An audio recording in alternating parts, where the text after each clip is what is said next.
What do you do when your least favorite person makes a solid point?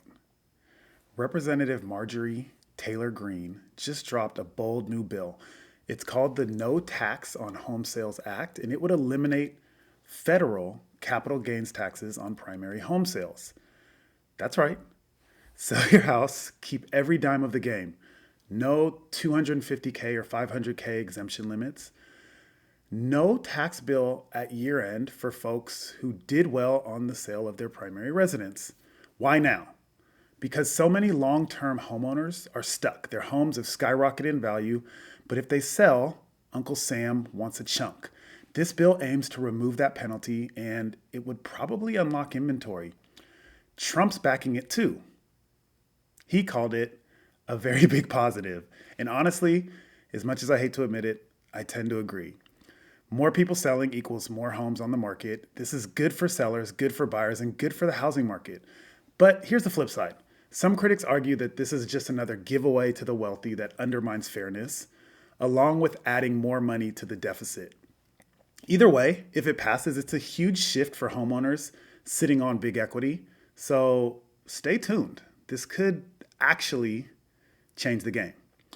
All right, number two, let's talk about one of the most underrated drivers of lower mortgage rates right now, mortgage spreads. So, mortgage rates usually follow something called the 10-year Treasury. This is an index that moves up and down, similar to how stocks move. But the rate you get on your mortgage loan does not match the 10-year Treasury exactly. There's always a spread between the rate you get on your home and the 10-year Treasury. Think of it as like a buffer that lenders add for risk, costs, profits. Over the last couple of years, that buffer got really big, almost double what's normal.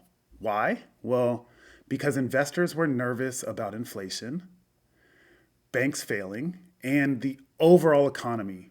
So more risk equals a larger spread and higher mortgage rates. But guess what?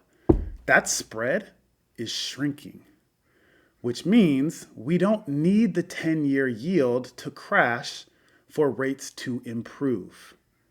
Even with the 10-year Treasury staying about where it is now, we could see 30-year fixed rates drop from the high sixes to the low sixes if this trend continues. That's a big deal because it's unlocking affordability and we don't need to wait for the Fed or a recession. This could be something to keep an eye on. Finally, the Fed met this week and they did not cut rates. That was expected. But here's the surprise. For the first time in over 30 years, two Fed governors dissented. They wanted rate cuts now and voted against keeping them where they are. That's kind of wild. The Fed usually moves with near unanimous support. The last time multiple governors broke ranks was back in 1993. Both dissenters were Trump appointees, just like Fed Chairman Jerome Powell. But unlike Powell, they're ready to ease monetary policy today. So this tells us two things. One, Powell's influence might be slipping as his term winds down in early 2026. And two, even the Fed insiders aren't sure what to do next. So for now, 30-year fixed rates are sitting right around 6.75%, and that's where they've been pretty much all of July. All right? Y'all got this.